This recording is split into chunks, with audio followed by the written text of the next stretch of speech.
Many folks are happy to gaslight us and tell us that life, money, and business aren't more challenging for queer people than everyone else. But they are, and it is. You're listening to Queer Money episode number 552, and today we're joined by founder and CEO of Pink Media, Matt Scalar. Pink Media's huge presence on X, still known to everyone as Twitter, was erased a few months back for, quote, violating community guidelines without any further explanation. This story mirrors one of our own, a battle with Facebook that nearly cost us $15,000. And these are just two examples of how social media makes an LGBTQ business harder, and it shouldn't be this way. Not at all. Without further ado, let's hear Matt's story about how we can all protect ourselves and our LGBTQ plus businesses online.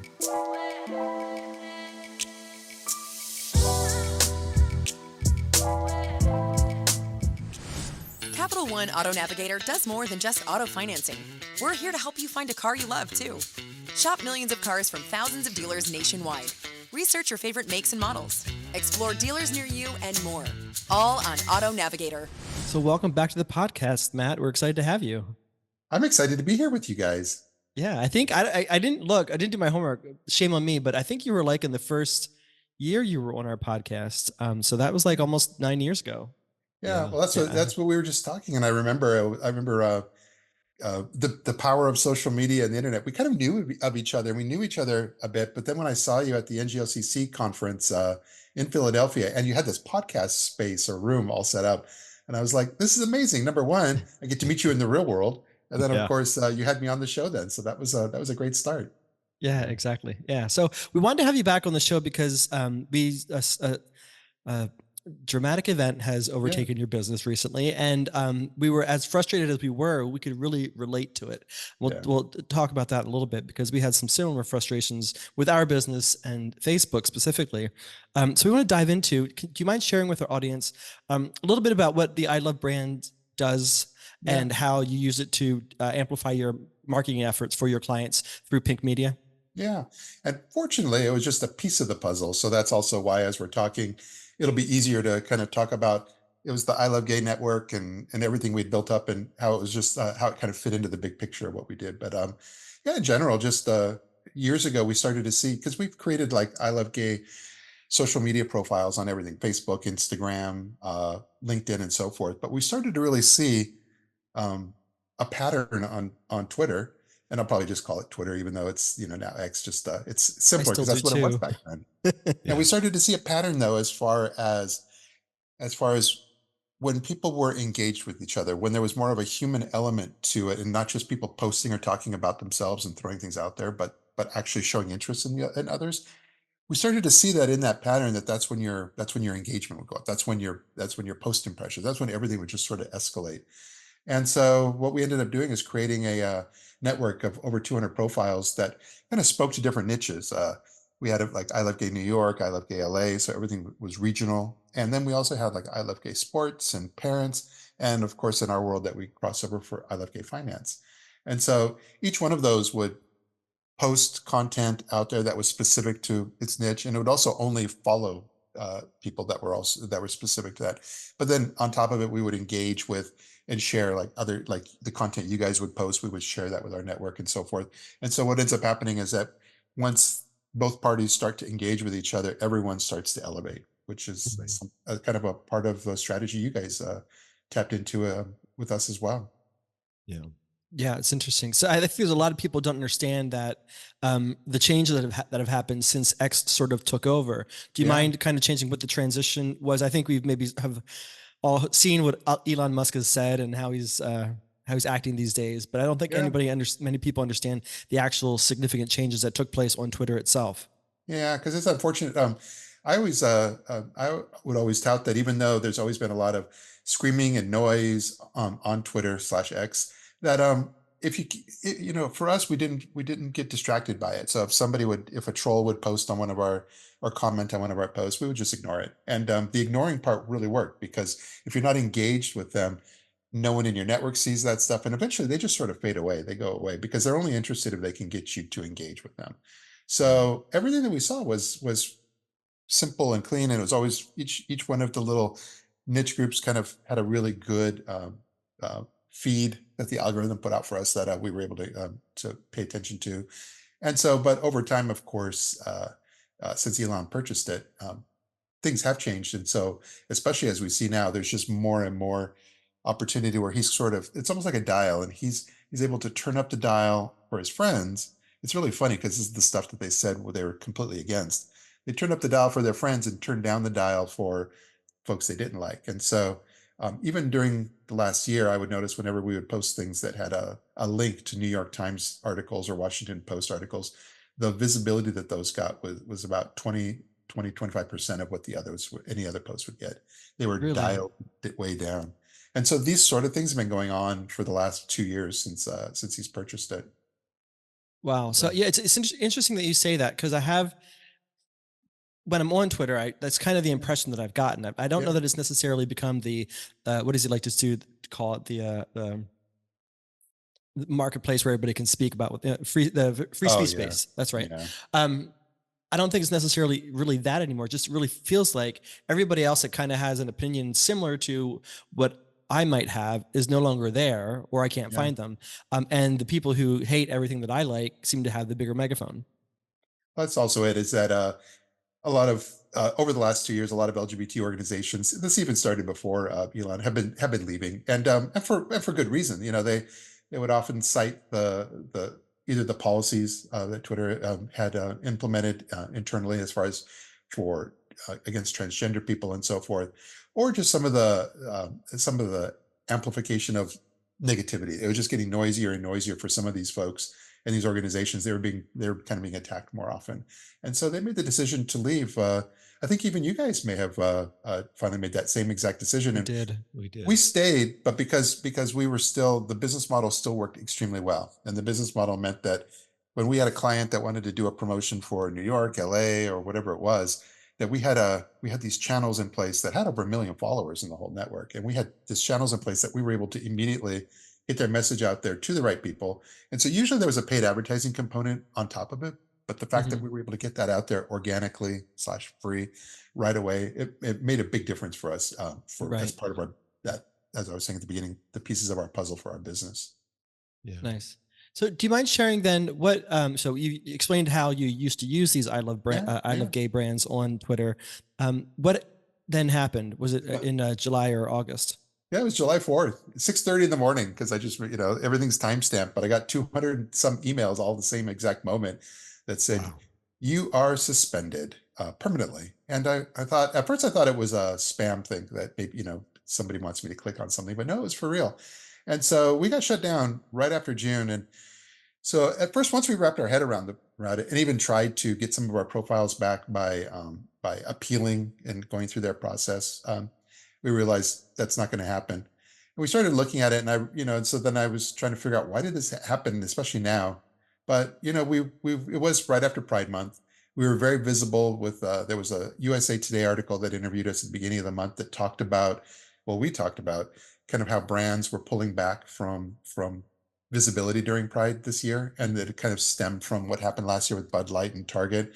And Right. so we were actually one of the first ones to start more in some ways admitting or talking about it, to put it out there, to say that yes, it's happening, and it's actually hurting business. It's hurting business for media, LGBTQ media, marketing firms, and all across the board, nonprofits. There's definite pain we're feeling by these brands pulling away. And so that opened up a lot of conversations where others in our community started to say, yes, this is happening to me too. And influencers were getting out there in front of this and saying, yes, we've kind of had to pivot our business models into finding other sources of revenue because the brands pulled away. So that was good.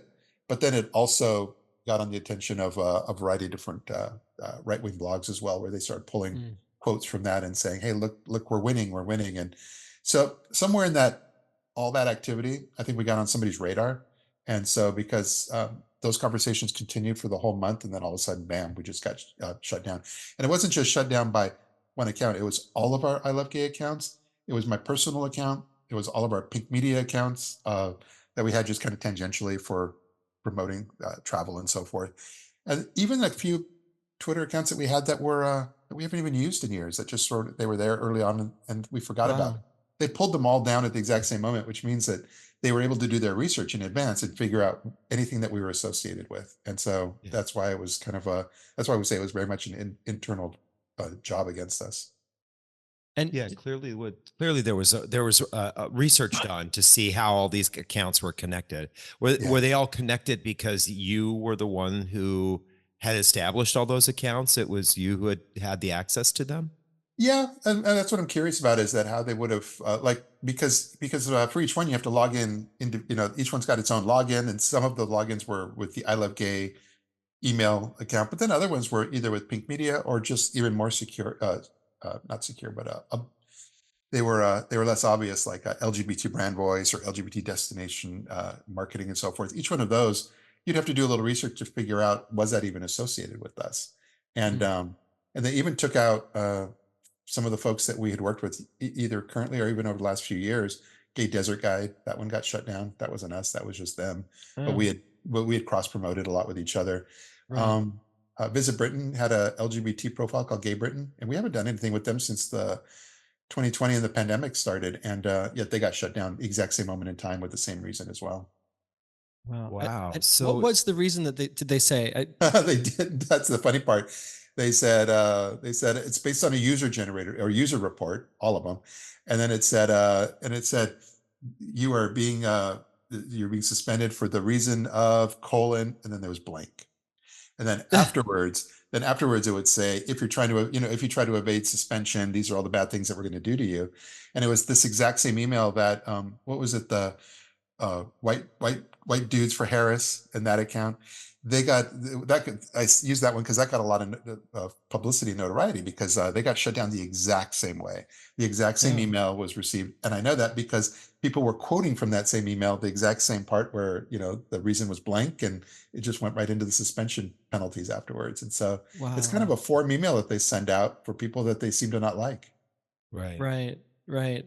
And what's clear is that it wasn't just you, right? They Yeah. weren't just attacking Matt Scalar. They weren't just attacking your business. They were attacking anything that was even closely related to you.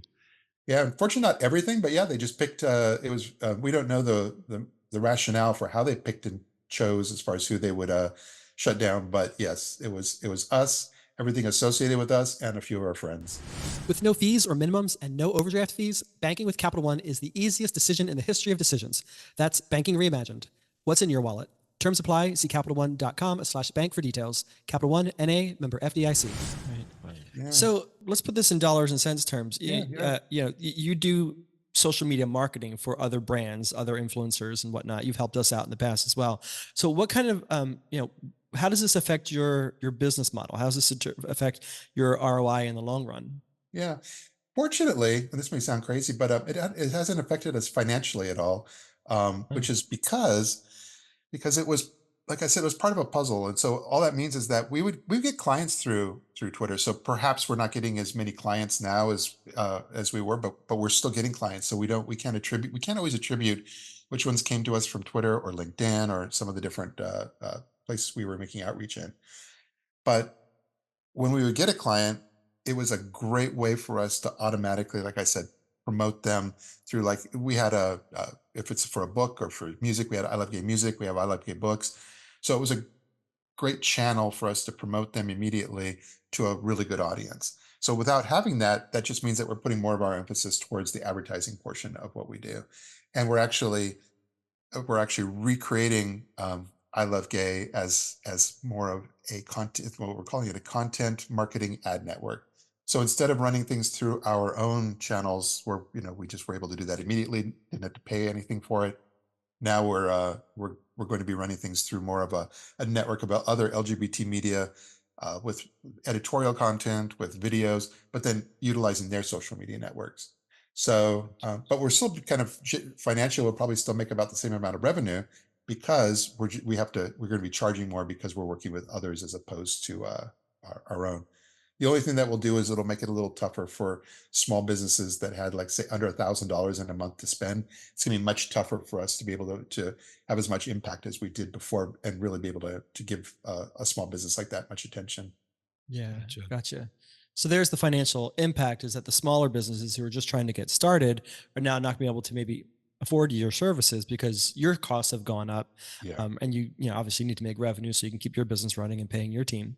Yeah, so some of the entry level programs we had that made it very simple for small businesses to kind of get an immediate boost and impact, that has been taken away, which really kind of just hurts all of us, because that what it really effectively has done is try to squash or silence LGBTQ voices. For us, I'm looking at it from a business angle, but just in general, because when we were out there, we were amplifying content and voices from Mexico and from India. And some of those profiles were actually some of our strongest, having 10 to 20,000 followers compared to some of the other ones in the US that were smaller.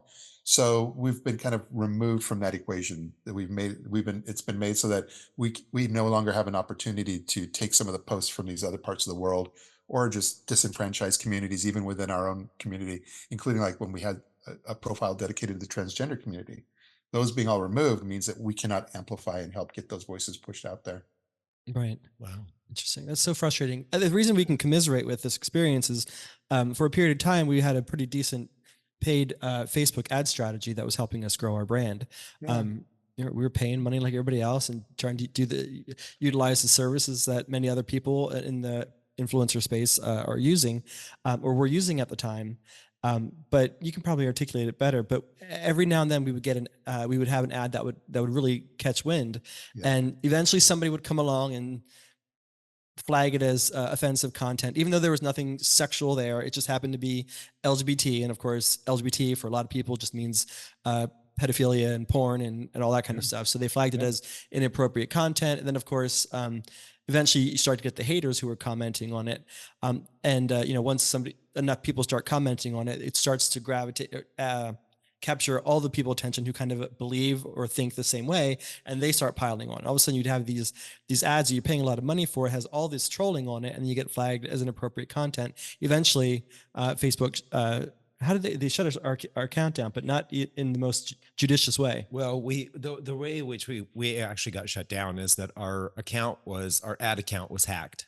Mm. And what was interesting is when your account gets accessed by an IP address that is not associated with the normal IP address that you log on to Facebook with, you get a message that says your account has been accessed. Was this you?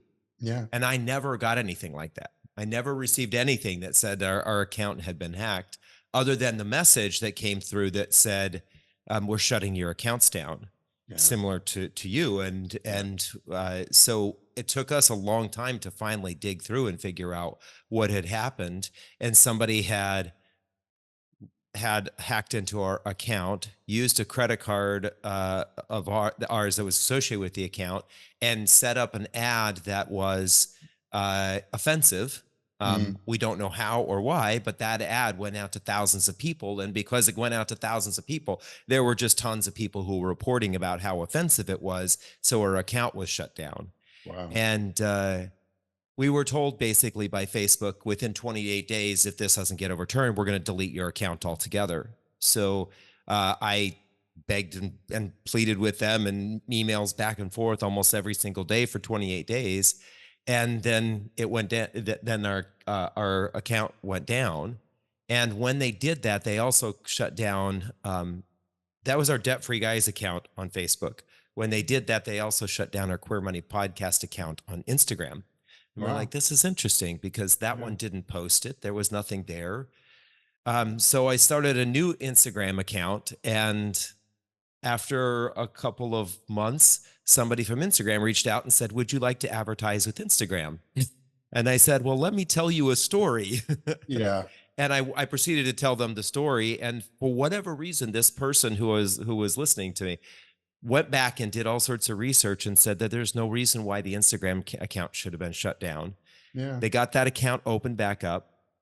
And then about 2 or 3 months later, I get a message that our Debt-Free Guys account on Facebook was opened back up, even though they said over and over again, if you do not reverse this, your account will be deleted. So we Yeah. assumed it had been deleted, but it was literally like 9 months later that all of a sudden our Debt-Free Guys account was, we had access to it again, and it was back up.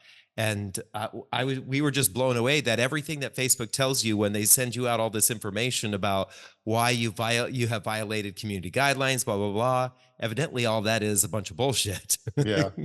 Must have been like a time capsule when you go back to your account after 9 months and you're like, wow, that's who we were 9 months ago. Yeah, Yeah. right. Yeah. But what's striking to me is we've just always felt, especially with the trolling that we get on social media, Yeah. it's just harder for LGBTQ plus businesses to have a social media presence, because it does seem like there's this concerted effort, especially from people who are using the platform just as regular people. But even now, it sort of seems like even at the executive level at some of these social media companies, there's sort of this concerted effort to make it challenging. And Yeah. while it's not necessarily hurting your ROI for Pink Media, it is making it harder for the new people who want to start out and try to have an effect or provide some product or service for the LGBTQ plus community. And that's just not something that your typical straight white Christian wealthy person has to deal with if they want to open up their mommy blogger account, you know? Yeah, it's very challenging. I think, from a big picture point of view, the problem really is that there we're dependent upon, these are kind of run as their own kind of little private monopolies in that sense. So, you'll have Facebook and their empire along with Instagram, but then you'll have Twitter and you'll have LinkedIn, and you're dependent upon them, and you're dependent upon their goodwill, their rules, but also their lack of, they typically don't have very many people back there that can help any of us. So if something like this happens, it's all a very automated system, which we're all just sort of, we're we're a part of, we have all chosen to be a part. There's such an upside to the whole thing, but we're almost in some ways held hostage to the whole situation because you have no recourse. And most people, I would say not most, but a lot of people have really experienced this in some way, shape, or form. We get it all the time where we go to post an ad on Facebook and Instagram, and about half of them get denied right away. And that's because there's somebody outside the country that sees an LGBT ad and says, nope, nope, nope. But then somebody else is reviewing the other ads that come through and says, that looks great. So you've got to go through this process of appeal in each one. And actually, overall, we've figured it out and we're able to get most of our ads approved over time. But it's just funny that you have to jump through all those hoops. Right. Everything is like this hurdle placed in front of us that says, because LGBTQ and everything related to it has become politicized in a very heavy way, that all of a Right. sudden that politicization, or however I Yeah. would say that properly, but is being weaponized against us. They're now Right. saying, in fact, very specifically on Facebook, you have to be approved to run political ads in order to be able to really run LGBT ads, which is kind of a crazy connection. But Yeah. Really? yeah, You have we to had get to go, approved. If you have an LGBT business like we do, we yeah. have to get approved as political advertisers. We did, and most people we know also did. If you want to run an ad that has a gay, lesbian, transgender element to it, that is considered by most of their reviewers as political, even though it's Right. not. And so Wow. Right. being Really? political, you must be approved to run political ads, which means you've got to jump through hoops and prove your identity. Some things go through the mail. It's actually quite a process. And so we did it. We actually went through and jumped through the hoops to be approved to run political ads so that way we can keep the LGBT ads going. So, Can I ask you a yeah. question along those lines? With all of that in mind, when you hear that companies like Meta get a 100 on HRC's corporate equality index, how does it make you feel when that is kind of the touchstone that many people use to say, well, they must be a good supportive company because they get a 100? Yeah, it just shows that there's flaws in all those systems, and and in the big picture, that's coming up a lot now because now you've got organizations that are overtly pulling back, whether it was Harley Davidson and Tractor Yeah. Supply, and like the list Yeah. just keeps adding on.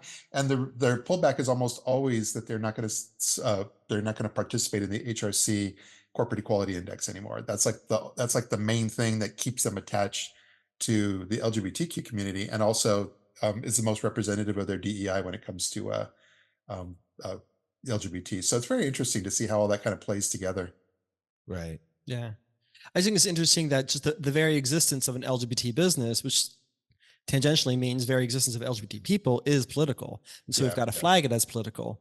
And I think one of the comments that people will say on to LGBT people on social media is, why must you make everything political? It's Because the you fact that do. we exist. You guys have decided, you bucket us in this category that we're all things politics. yeah. I realized that Yeah. that came out because of that from that USA Today article. I got on this show called News Nation, and it's not really. They say they're in the middle. Uh, I'm not so sure exactly, but I think the interview was fine. But they didn't tell me anything that was going to be that they were going to ask. But I realized, of course, now looking back, they had one point. They wanted one point they wanted to really focus on.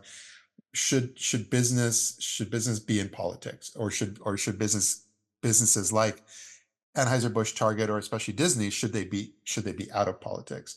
And so then I started to realize, because I made the same point you did. I was like, this is our lives. This is not, our lives are not necessarily a political statement. This is just who we are, and we're trying to, yeah, get through our lives on a day-to-day basis.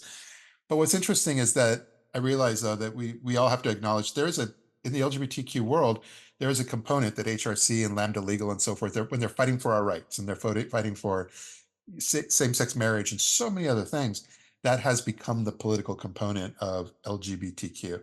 And also, that's the part that, with the transgender community being attacked, that's the part that they're really going after, is the political component of why we're all, put together into that alphabet of That bucket. letters. Right. Yeah.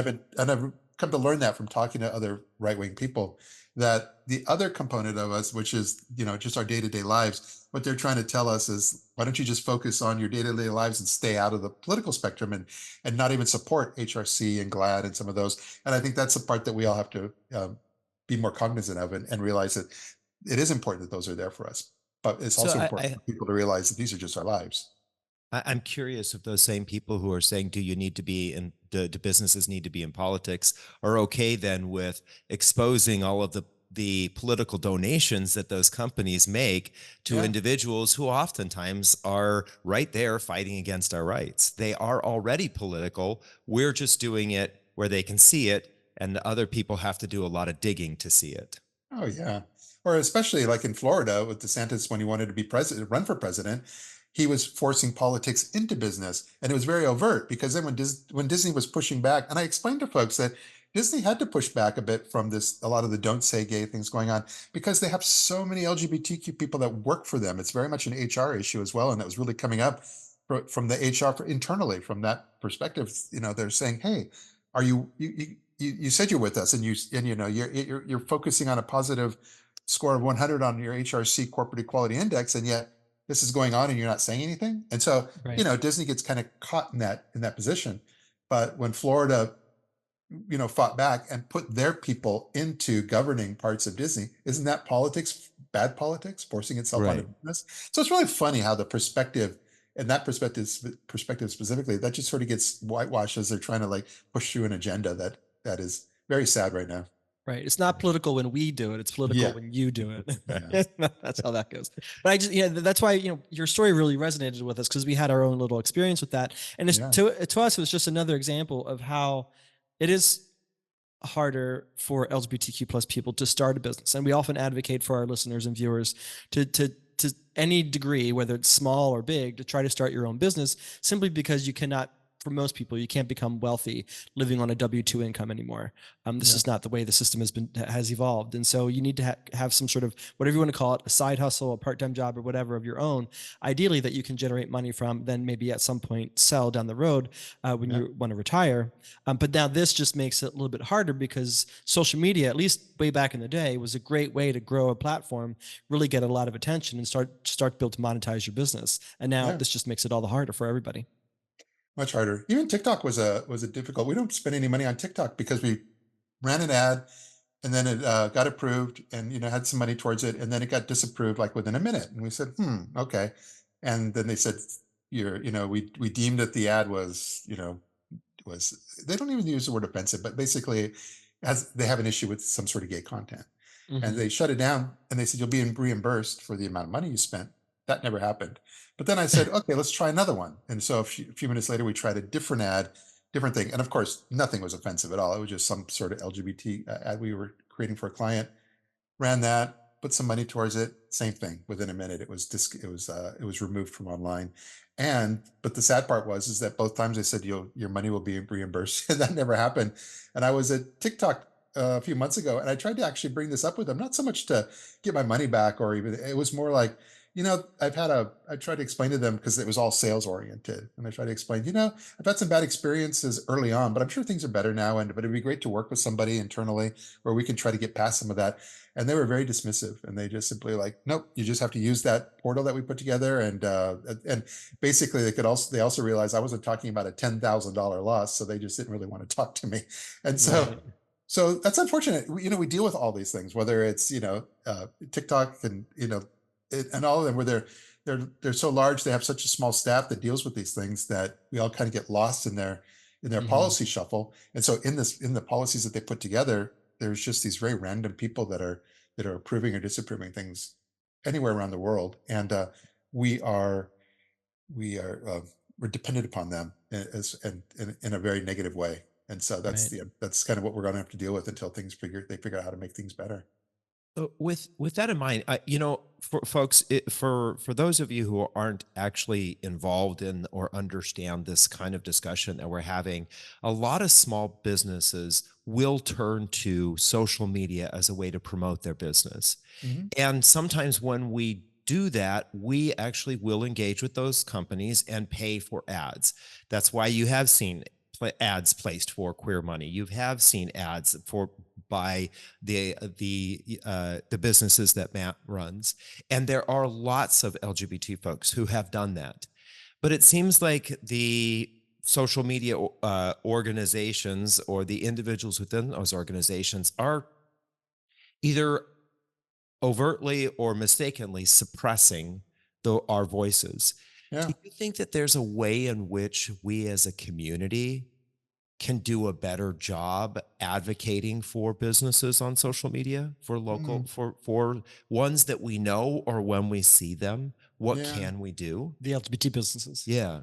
Yeah, because it's tricky. I mean, were you thinking more along the lines of how we can get things fixed so that so that we didn't get so easily shut down, or just how we can help each other More like overcome these? overcome the Yeah, I think challenges. I think that Yeah, there's, our community has been suppressed in so many ways, and we've been able yeah. to overcome that by not necessarily going after them directly, but maybe finding a way around it. Yeah, I would mostly say, the strategy we had on Twitter, that by itself would not get anyone shut down. And what that was is that it was designed to help others, and then by helping others, they helped us as well. So it very Mhm. much Twitter was the one that became very much a two-way street. I say that because the other ones don't really work that way. Facebook, they're trying to take some of what has worked in Twitter in that engage two-way street mentality and try to make it work on Facebook, but it's very clunky and it doesn't really work the same way. And of course, on Instagram, you see if I see your post, there's not a whole lot I can do. I can't really share it within my network, and I can't. You can like and comment a little bit, but those are not very. Those don't have a lot of punch. And so the problem is that when it comes to helping each other. The only other platform that we haven't talked about that much is LinkedIn. And I would just say LinkedIn operates a lot like Twitter, where um, the more engaged you are, the more attention you spend on some of the folks that are aligned in your business and that you like and that you share their content, comment, that comes back to you. That all of a sudden you'll get more attention on your profiles and the things you work on. But especially if they show interest in you back. So what ends up happening is Mhm. that the moment you're able to turn a one-way conversation into more like a two-way street, whether it was Twitter or especially LinkedIn, I think LinkedIn is the best way for businesses right now to kind of help each other and be able to, take somebody's voice and get it out there and amplified in a way. And as long as everybody understands that they're trying to do that for each other, that's when it starts to work. Gotcha. So that leads me to my next question. What Yeah, for the smaller business who's just starting out, they just started last month. They yeah, don't have a lot of money, they don't have a big following anywhere. Um, in lieu of being able to hire you for what you used to be able to do for them, what yeah, might you suggest so that they could scale up to the point where they could hire you? yeah. Well, mostly it's like I go back to Twitter, then it makes sense on LinkedIn. When companies would come to us, the best folks for us to work with were those that were already engaged with us. So what I would say is that if you're starting out, you want to start getting in this pattern. You want to break away from just throwing things out there and talking about yourself only and not showing Mhm. interest in others. And then and especially another strategy that's a failure is a lot of businesses will just take LGBT content. They'll find the news and then they'll just put it out there through their profile as if they're kind of like helping get the news out there to their audience, to their community. But that's but that doesn't really do anything because it's because again, it's just people talking at, it's somebody in a business talking at their audience, or just speaking to them as opposed to with them. So Hmm. what I would recommend is start getting in the habit at the very, very beginning on any social media of speaking with people.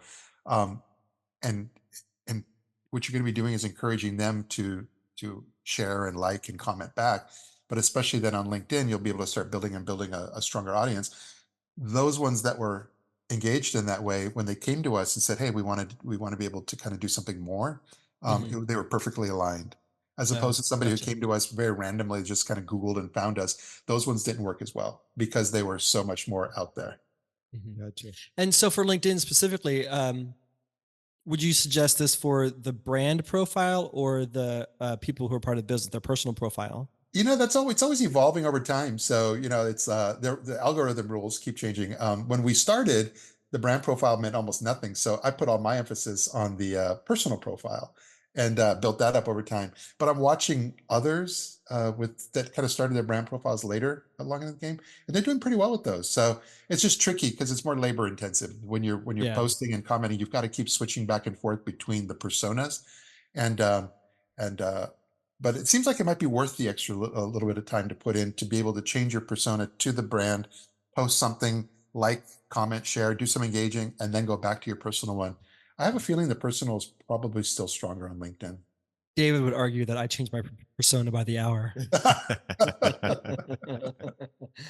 So I'm curious, any word from X since the Advocate article came out in July? Any next steps that they're providing you, or is it done? No, zero. So No. we're now, it's been almost 2 months. So we're just assuming that our time with X is behind us. And but what it does is everything we've talked about so far, it's more of a big picture strategy. And so it allowed us to learn over quite a number of years about how to really make things have an impact on social media when you are following certain strategy and guidelines.